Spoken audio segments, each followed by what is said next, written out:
오늘은 6월 첫 주이기 때문에 하나님 앞에 예배와 더불어 승찬을 받는 날인데, 또 오늘은 호국의 달의 첫 주를 맞이해서 오늘은 현충일입니다. 그래서 제가 말씀을 현충일 선교를 준비하지 않고 제가 한 시를 썼는데, 님이시여, 제 어머니의 자문이라는 시에 이미 출판되어서 나온 125페이지에 나와 있는 시를 제가 낭송을 하겠습니다. 님이시여, 휴전선 들녘에 숭숭 구멍난 녹슨 철무한 개 뒹굴어 돈바람 밀어내고 들꽃이 눈물처럼 서 있다. 사지가 찢어지고 밀고 당기고 줄다리기, 끊어진 몸뚱아리 선혈키고 사냐가 죽음에 떨다 아우성이 내를 이룬다. 조국의 아들 어린 병사의 함성, 여름 새들 높이 날아들고 사랑하는 님 얼굴을 간직한 낡은 수첩에는 죽어가며 외치던 부모 형제의 얼굴이 박혀있다. 그 울부짖음 힘차게 돌아와 한 송이 꽃으로 피어있다. 님의 이름 부르는 태극기 빠른 6월의 핏빛으로 물든 장미를 바친다. 지금도 진군의 발자국 소리 들리는 사나, 당신의 넋은 배달의 강으로 살아 흐른다. 저 푸른 강물 우렁찬 소리, 님이여 들리나요? 들으소서. 호국의 님이시여.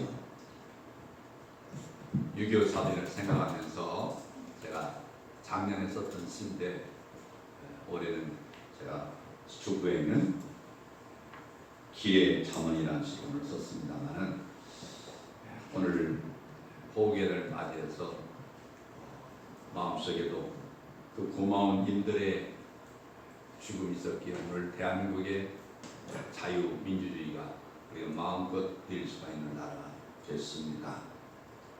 오늘 지난 시간에 이어서 매 시편에 보여준 그리스도, 이런 제목으로 말씀을 증거하겠습니다. 지난 주에는 욥기에 보여준 그리스도에 대한 것을 유튜브에 올리는 과정이 제가 실수로 그만 모두가 삭제가 돼서 올리지를 못했습니다.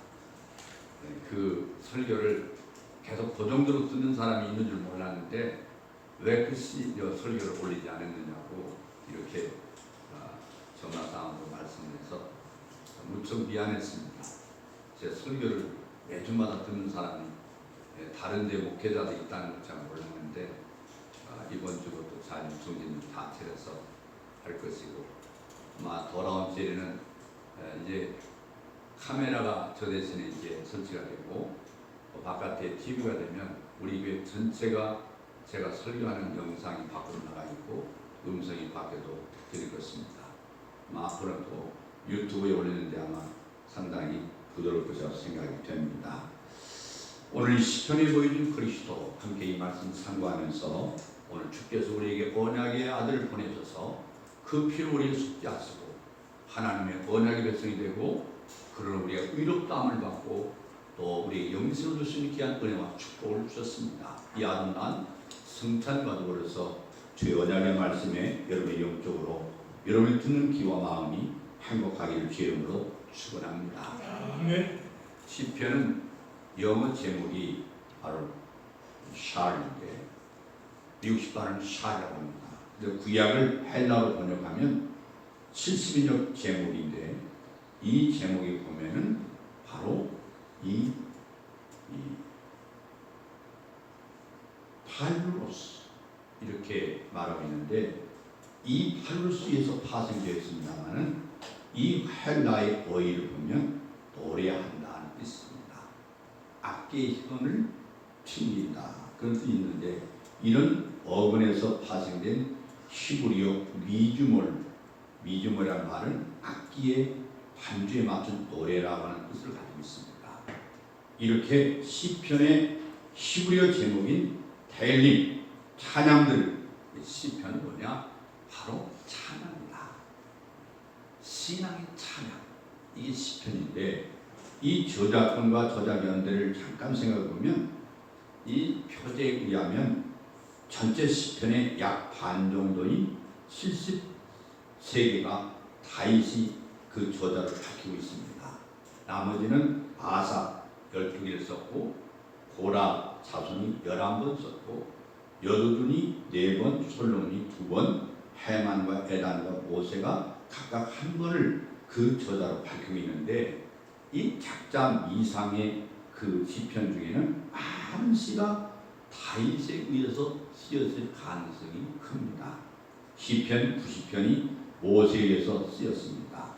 주전 1400년경에 이 시를 쓰게 됐고, 시편 126편 같은 시가 이제 포로에서 돌아와서 쓰여졌다고 이제 역사를 말하는데, 주전 400년경에 썼습니다.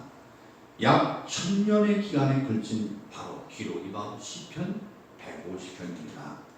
그런 대다수 시들은 다윗과 솔로몬의 시대인 예수님 오시기 전 11세기에서 10세기 어간에 쓰였다고 이렇게 보고 있는 것이 바로 학문적인 정설인데, 시편을 대할 때 3가지 면을 바라봐야 됩니다.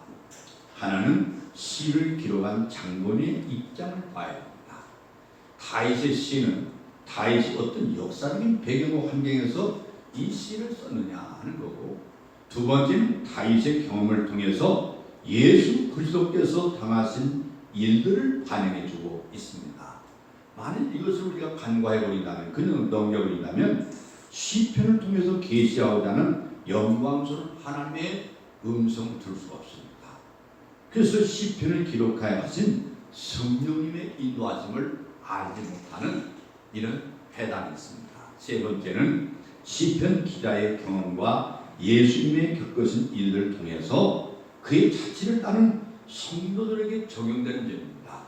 오늘 고난의 세상을 살아가는 저와 여러분들이 이 시편만큼 성도들에게 의로와 격려를 주신 말씀이 또한 없습니다. 왜냐하면 시편에 수록되어 있는 다양한 경험들이 삶의 현장에서 성도들에게 재현되고 있기 때문에 이 시편 말씀 통해서 때로는 울기도 하고 웃기도 하고 위로를 받기도 하고 힘을 얻기도 하고 그리고 기도하게 하고 찬송하게 하는 것이 바로 시편의 말씀의 적용입니다.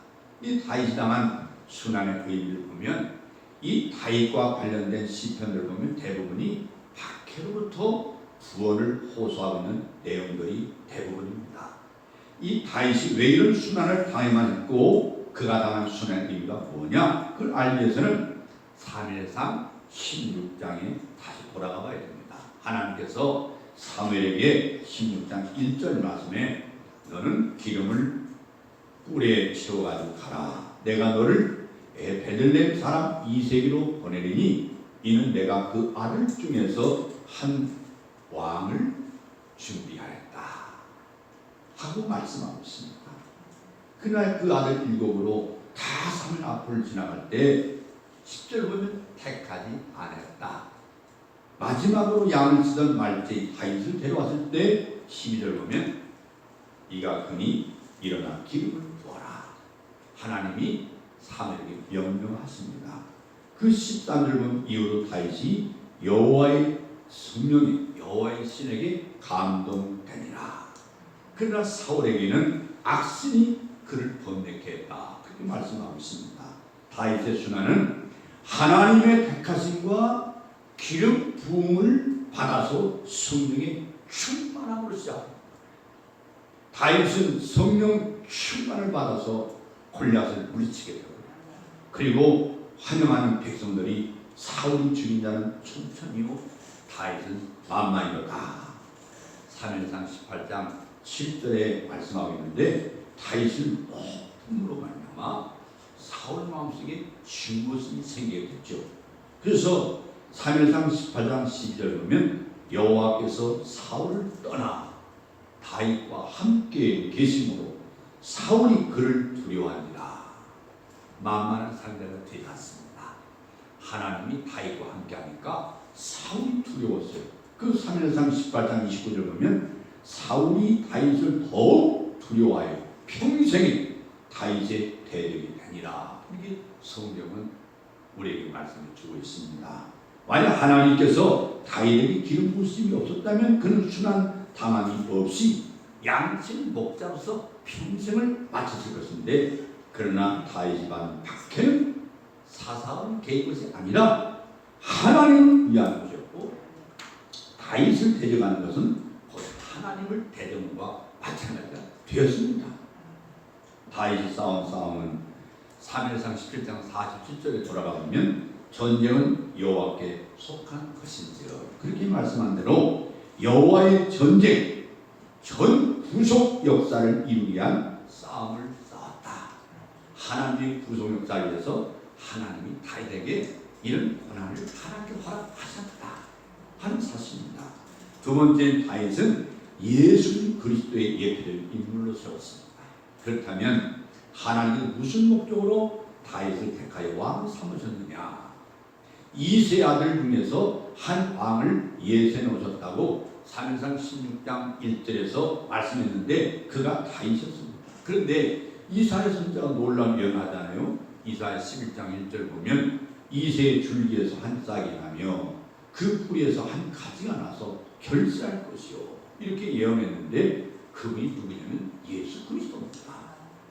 그렇기 때문에 다윗은 예수 그리스도의 예표적인 인물이 된 것이죠.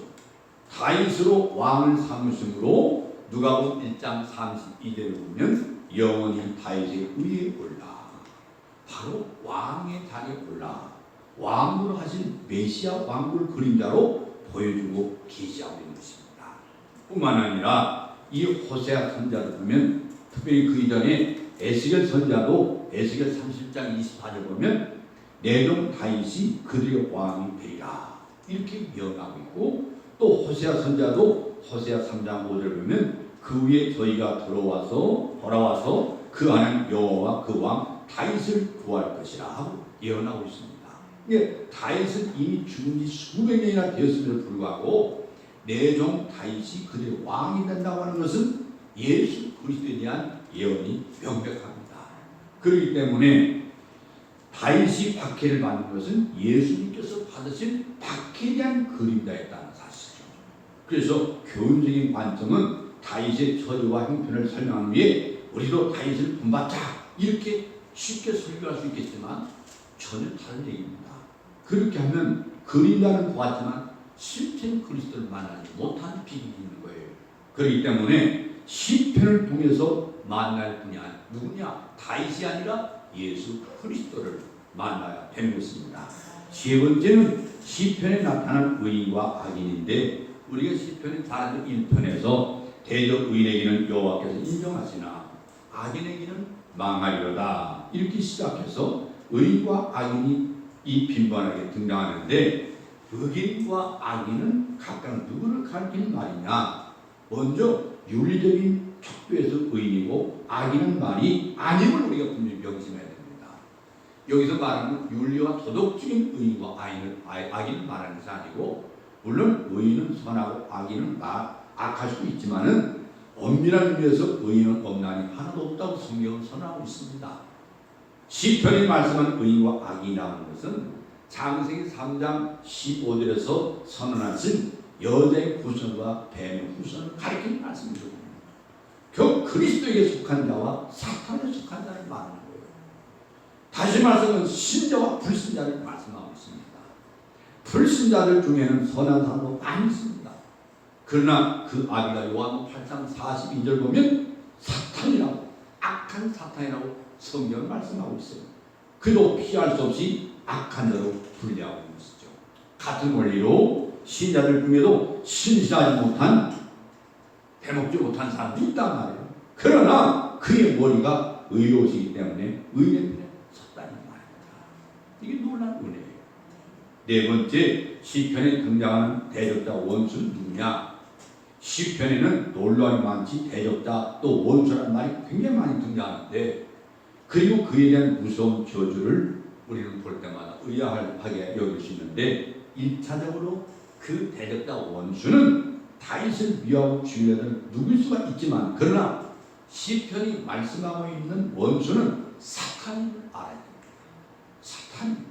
예를 들면 주님을 판자는 가르는 자 있지만 그에게 팔 마음을 넣어준 자는 사탄이다.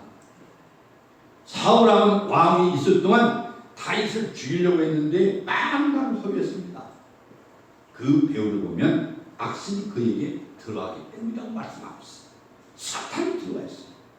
그렇기 때문에 시편에 나오는 무자비한 저주는 사탄에 대한 적개심으로 이해를 해야 합니다. 마지막 심판 때는 사탄과 그의 추종자들이 함께 불과 유황불에 던짐을 받게 될 것입니다. 다섯 번째 시편이 지향하는 목표는, 시편이 지향하는 목표는 시온에서 이스라엘 구원하여 줄 자 누구이고, 시편 53편 6절에서 말씀하고 있는데 그리스도를 바로 우리에게 대망하고 있는 것이죠. 예수님은 시편이 자기를 예견하고 있고 당신 오심은 이 책 내용을 성취하신 것임을 부활 후에 제자들과 만난 자리에서 분명히 말씀했어요. 어디에서? 누가복음 24장 44절에서 예수님이 제자들과 바로 내가 누구냐? 나는 바로 시편이 예언한 대로 나는 보내심을 받은 메시아다, 그리스도다 하는 것을 제자들에게 말씀하고 있습니다. 그 신약의 기자들도 예수님과 시편 사이 이런 연결점을 인식하고 있습니다. 그들 대부분은 이 예수님께서 메시아이자 하나님의 아들이라는 증명하기 위해서 시편을 인용했어요. 예를 들면 사도행전 4장 11절에서도 이 시편을 인용했습니다.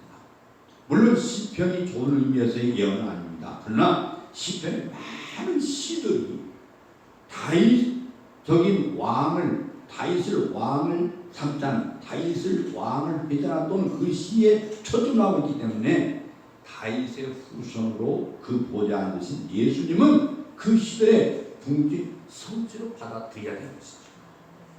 시편에서 보내는 우주적인 하나님의 왕권은 궁극적으로 말하면 하나님 나라가 도래하는 날 완전히 실현된다는 말씀입니다.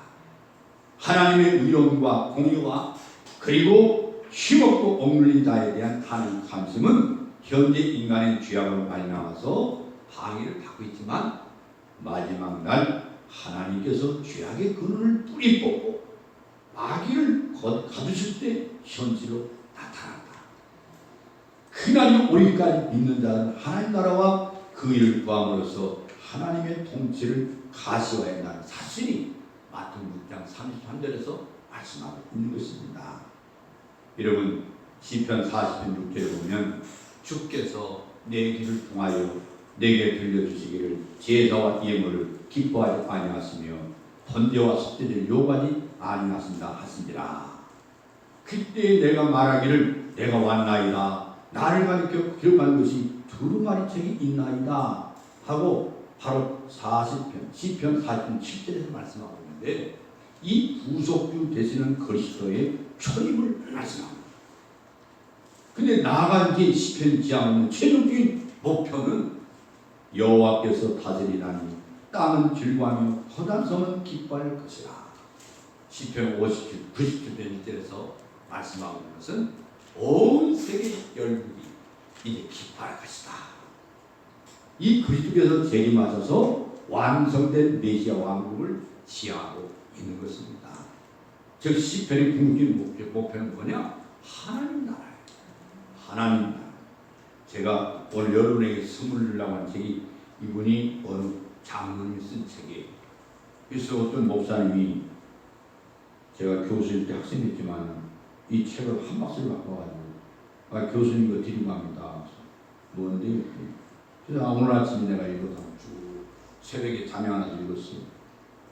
이분이 해군 사관학교를 졸업한 인재인데 이 군대 생활을 오래 하시고 책도 장로님이 책을 많이 썼다고 그래요.